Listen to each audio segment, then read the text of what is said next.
On Monday, the EU representation in Azerbaijan held an event on the fight against AIDS at the Hilton Hotel.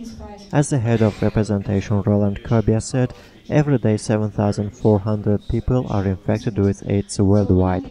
In Azerbaijan, the EU funds 7 projects to fight AIDS.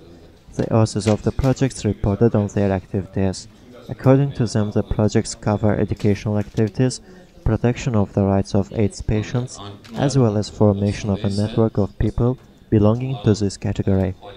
Representatives of the Leader Women's Association reported the results of a survey conducted as part of the project. As it turned out, 78% of the respondents believe that the risk of contracting the disease is through a blood transfusion and 83% by casual sex.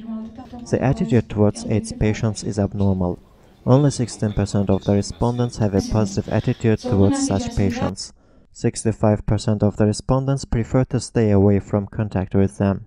It was noted that the AIDS patients do not receive the required level of medical care and have problems with integration into society.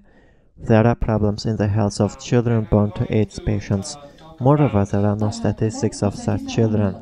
Along with these projects, campaigns are also implemented to combat drugs.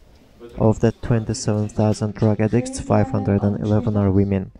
On the matter of treatment and rehabilitation of drug addicts, women are discriminated against and the efforts to save them are insufficient. The head of the UNICEF office in Azerbaijan, Mark Yearwood, called 2011 a turning point in the fight against AIDS.